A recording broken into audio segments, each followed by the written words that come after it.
americano. Entonces decía, ¿cómo te fue con los sellos? Y la gente decía, che, qué bárbaro, pero ¿cómo se acuerda? Porque era delgado, ¿no? O ¿cómo te fue con...? Y la otra cosa que me contaba mi maestro es que en la ficha, cuando venían, porque atendían embarazadas, niños, atendían todo. Entonces, cuando una mujer iba embarazada, ya sea para atenderse o acompañando al marido, él escribía, vas a tener un nene, y anotaba nena. Entonces, cuando venía, decía, doctor, si había tenido nene, decía, qué bárbaro, doctor, tal como usted me dijo, ¿viste? Y si tenía, por el contrario, nena, y yo no tenía nena. Bueno, esas cosas tenía el profesor. Bueno. Abel Ayerza, cuando ustedes vean, fue otro clínico de fuste, fueron los grandes clínicos, y descubrió y describió lo que se llama cardíacos negros de Ayerza, que sería la falla derecha de, la insuficiencia cardíaca derecha con hipertensión pulmonar.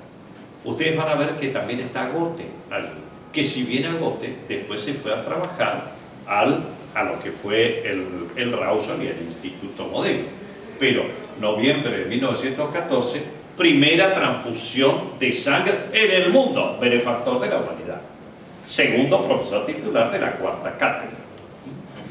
Ernesto Merlo, este señor que están viendo acá, que está realizando, si bien el método es de Agote, el que lo está ejecutando es quien fue después el gran profesor de la quinta cátedra de medicina, Ernesto Merlo. ¿Se dan cuenta? Estamos hablando no en la Argentina, para el mundo.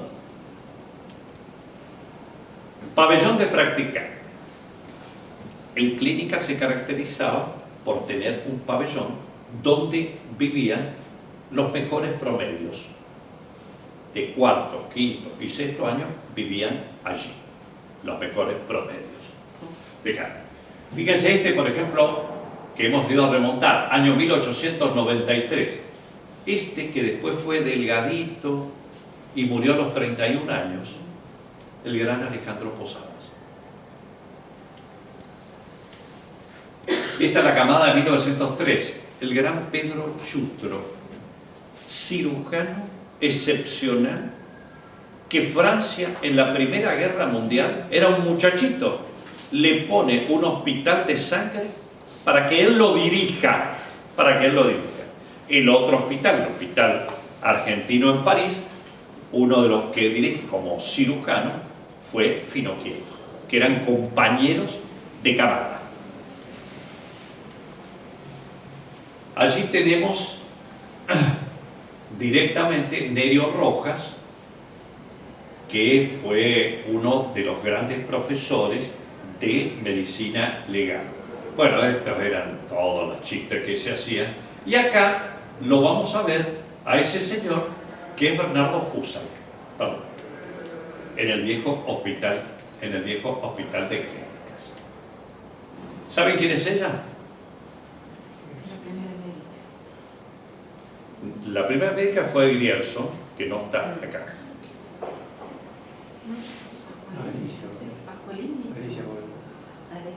No, porque estudió afuera Pascualini, 2 meses de Pascualini.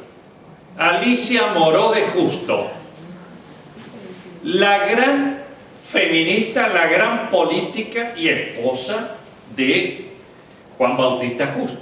Ahí la tiene. Esa, 1913. Fíjense, reitero. Obviamente estoy orgulloso, llegué hace 42 años al hospital, ¿no? Pero esta es la historia. 1885 vivió casi 101 años, murió unos meses antes de cumplir los 101 años. Todo lo que hizo esta mujer, líder del movimiento socialista, militante por los derechos de la mujer, luchadora incansable. Uno de sus libros que conviene, sería interesante leerlo y lo pueden buscar por internet, La mujer en la democracia. Fíjense, participando, basta de trata de blancas, ahí estaba Alicia Moró de Justo. Y junto con el obispo de Neuquén, Jaime de Nevares, el rabino Meyer, el obispo Catión y Raúl Alfonsín Carrera, es una de las fundadoras de la Asamblea Permanente por los Derechos Humanos.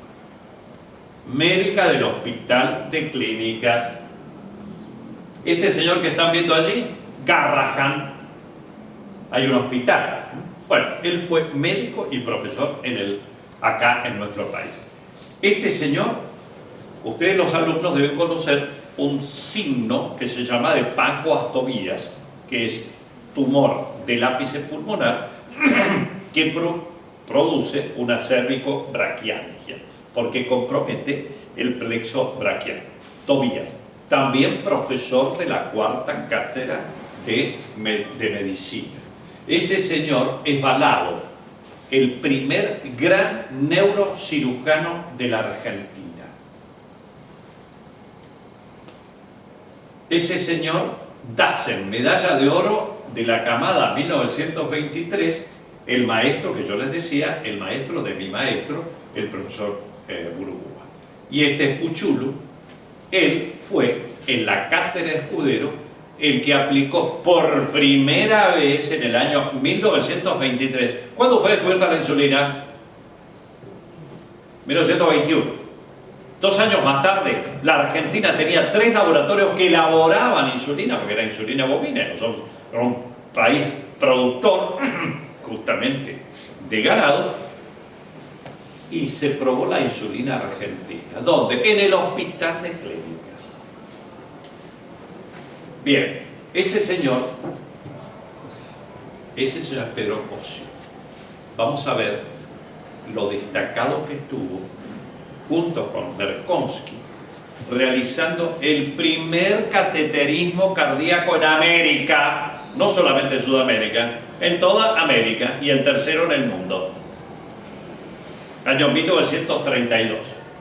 Ese señor, Héctor Gota, profesor titular de medicina en la 5ª cátedra de medicina, también manejaba varios idiomas, era un excelente bailarín de tango, y en un viaje a Estados Unidos, una actriz que se llamaba Lana Turner se desmayó y no quería saber más nada si lo era con este señor, que hasta se vino a Buenos Aires a tratar de buscar con familia, todo lo más, que no sé cómo habrán sido las cuitas. Bien. Allí, como entran los cirujanos, le voy a poner al doctor Mario Brea.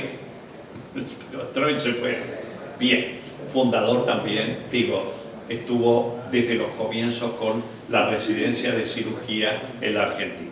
Y este señor que ven acá, que venía de Santiago del Estero, medalla de oro de la universidad, abanderado allá en Añatuya, venía de Santiago del Estero, fue nada menos ni nada más que el verdadero fundador de la Real Política Sanitaria. Fue el primer ministro de Salud de la Nación. ¿Cómo se llamó? Bueno, Ramón Carrillo, es ese señor. Ese señor que fue un gran neurocirujano, formado entre otros en Bélgica, profesor titular de neurocirugía en el Hospital de Clínicas, con la sede en el Costa Agüero, ahí enfrente, y que por estos vaivenes de la política argentina, en un momento dado se retira como ministro. ¿Por qué? Porque había algunos gremialistas que estaban tomando cosas que a él no le gustaban. Se va del país, va a hacer una beca a Estados Unidos, se produce el golpe de la Revolución Libertadora, estando él, le dicen que no vuelva porque corre peligro su vida, le incendian la biblioteca, una de las bibliotecas más lindas, Barrio Norte vivía él, una de las bibliotecas más completas, no solamente de medicina, se le incendia y termina en un pueblito de Brasil, haciendo medicina de atención primaria y muere atendiendo. Y como no había lugar en la salita, digo, para atender, atendía en un bajo escalera, haciendo atención primaria. Muere a los 50 años. Este es un grande. Hospital de Clínicas. Ese señor que están viendo ahí es Ángel Rofo. Saben que hay un instituto Rofo, el primer oncólogo, por ejemplo, también médico del Hospital de Clínicas. Ese señor que está allí fue Fustinoni. Ahí estamos viendo a un gran cirujano, también rector de la universidad, y el verdadero fundador de la Escuela Argentina de Dermatología, el profesor Cordero.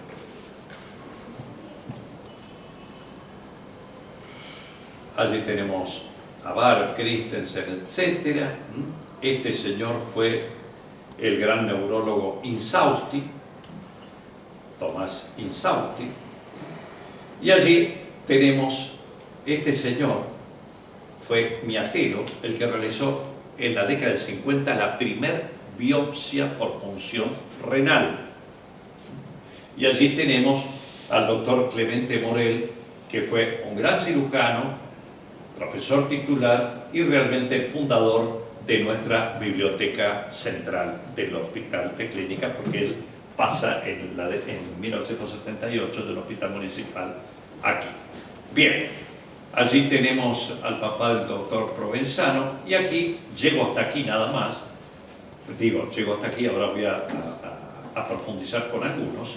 Este era mi maestro, el profesor Burúcua, a los 24 años de edad.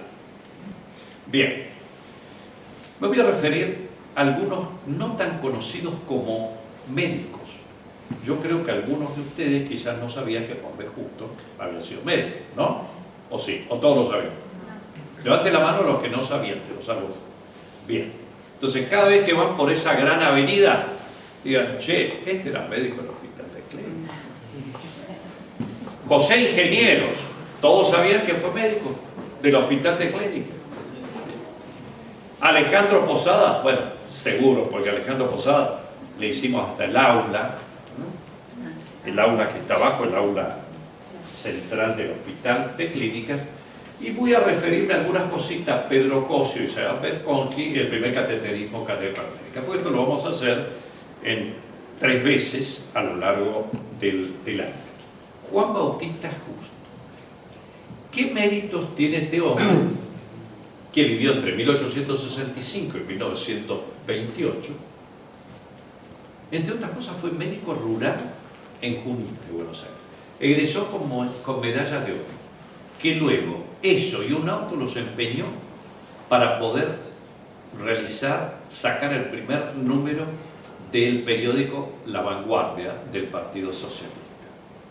Y no la recuperó nunca más, esa medalla de oro. Bueno, tenía el dinero. Tesis doctoral premiada: aneurismas arteriales quirúrgicos.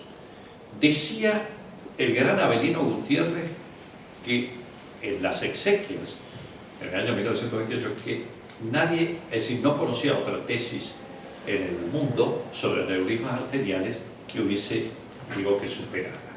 Introdujo el sistema de asepsia quirúrgica, el primero en Argentina. Fue profesor titular, primer cirujano en el mundo en realizar una resección osteoplástica de la bóveda craneana.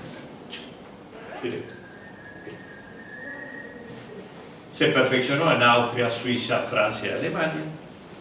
Un hombre que dominaba muy bien 5 idiomas. Fundador del Partido Socialista.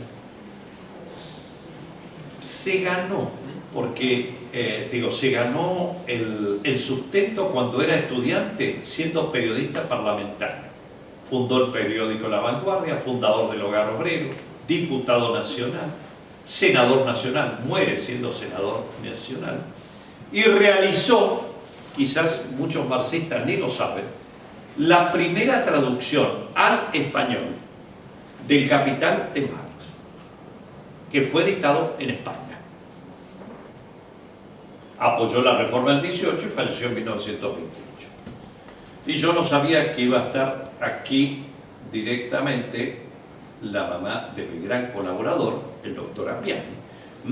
Entonces, bueno, a José Ingenieros le dedicamos toda un ciclo, por lo cual yo voy a pasar de largo muchas de esas cosas, pero voy a decir que este señor, esto me fui a buscarlo a su legajo personal, alguien que nació en Italia, en Palermo, viene, no dominaba el español, aprende 4 idiomas. ¿Cómo se gana el sustento? Su papá tenía una imprenta medio clandestina y él le hacía todas las traducciones. Ingresa a la Facultad de Medicina, escuchen bien, 16 años. Esta es la letra con el que se presenta para la facultad para inscribirse. Estamos antes de la reforma, había que pagar. Antes de la reforma universitaria, no era pública, había que ir y pagar una materia. Bien, fíjense la letra, chico de 16 años. Esto es un momento de ingenieros donde tiene que pagar la matrícula y no tiene dinero.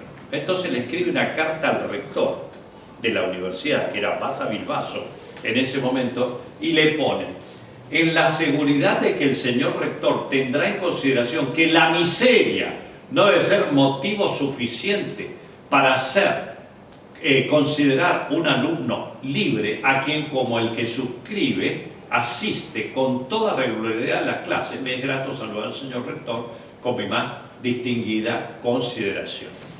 ¿Para qué lo escribe? Después la va a pagar, para no quedar libre.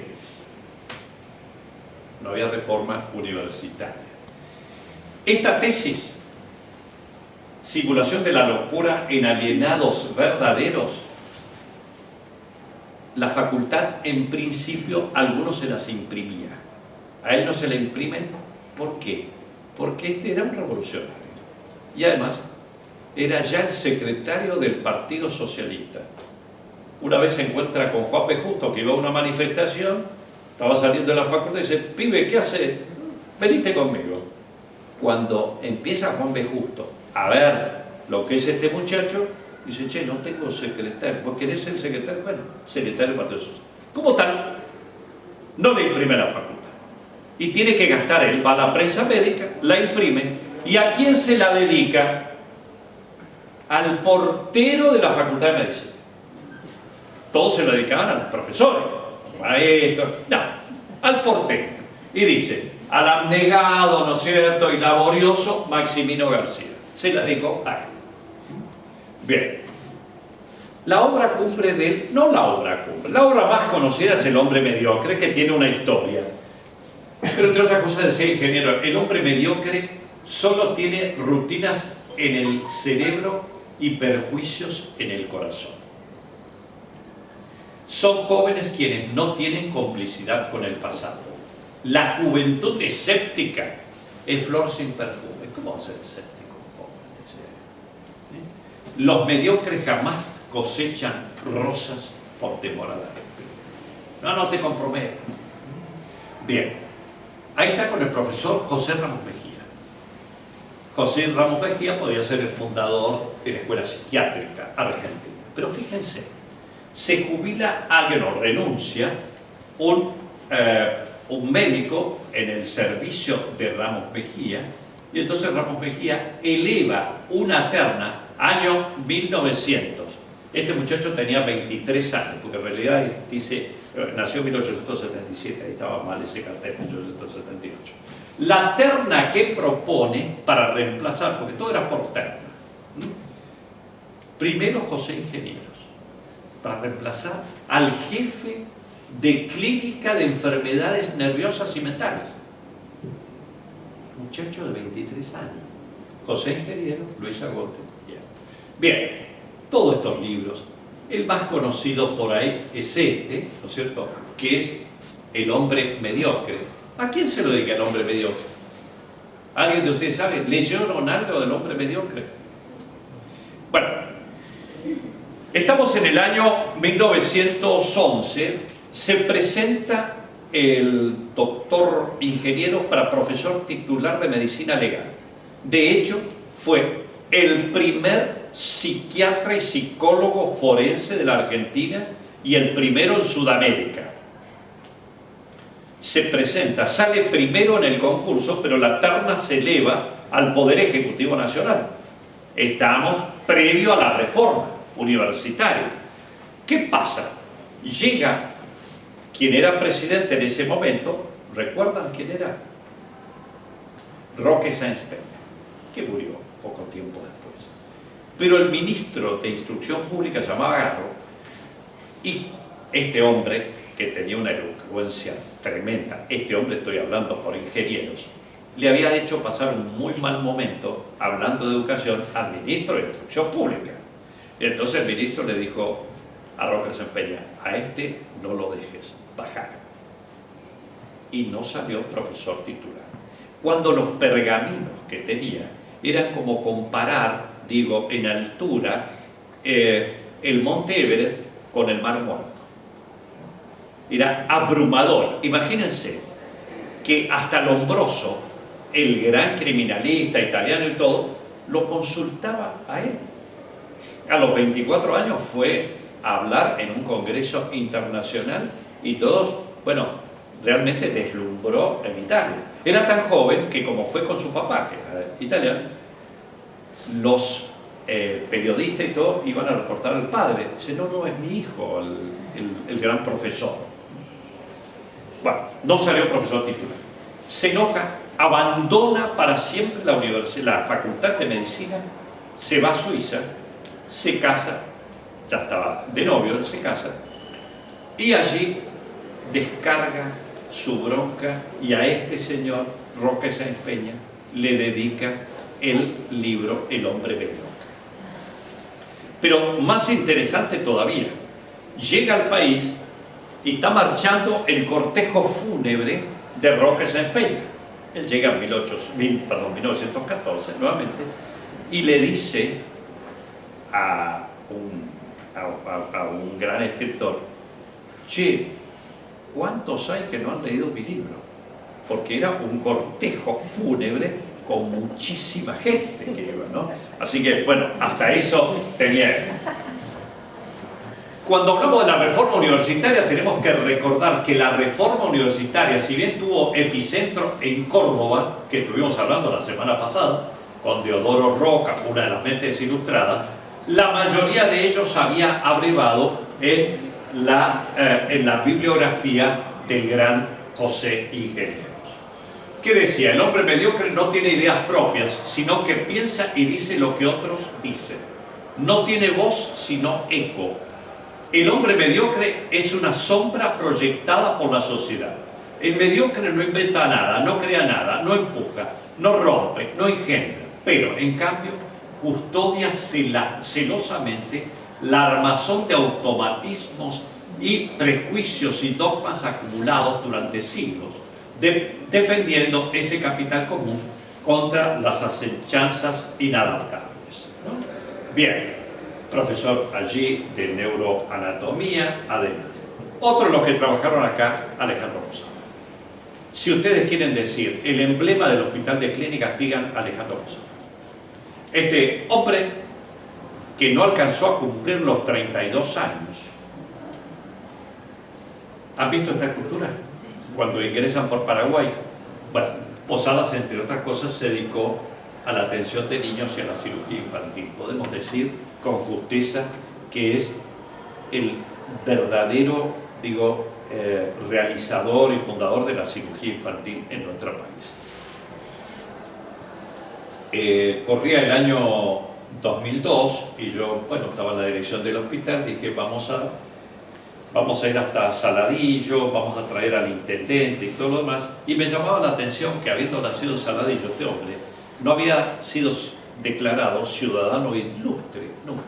Fue declarado ilustre acá en un acto que le hicimos, que se acuerda muy bien allí, que está Cristina Pecci, que incluso está en la filmación, ahí una de las que más se ve, pero por cuestiones de tiempo no lo puedo pasar hoy. Y entonces, bueno, estuvimos viendo la casa. Esta placa que ustedes ven en el aula Posadas, es lo que le pusimos: investigador y cirujano ejemplar, maestro de maestros, arquetipo moral. ¿Y por qué la hicimos en esto? Porque la hicimos en mármol, que la hizo el escultor Pajés, el mismo de la cabeza de Sarmiento, que está allí en el hall, el que esculpió la escultura de Gardel. Bien, porque la iban a robar, ¿sí? Y de hecho la robaron. Bueno, emotivo homenaje al doctor Posada en el Clínicas ayer. Aquí es cuando nos entregan, y a la familia que estaba presente, a los familiares, que se le entrega como es el título de Ciudadano Ilustre Postmortem de Saladillo. Su gran maestro fue Wernicke. Fíjense, este es el álbum que les decía, el verdadero introductor de la bacteriología, la microbiología, la parasitología y el manipuleo microscópico. Esto es una triquina espiral, este álbum lo tengo. Bien. Primer caso de coccidiomicosis descrito en el mundo, por un muchacho de 21 años, Alejandro Posadas. No solamente fue un cirujano brillante, fue un gran investigador. Wernicke, su maestro, este maestro que están viendo ahí, Roberto Wernicke, profesor titular después de Medicina Interna, crea de su propio peculio el laboratorio de análisis del Hospital de Clínicas, pone todo, pero no tenía quien lo manejara, y lo nombra de jefe del laboratorio a quien a Posada, que era un estudiante de medicina. Estudiante de medicina. Bien.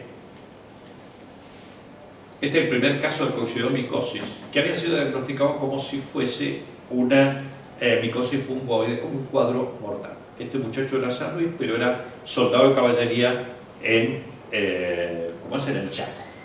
Bien.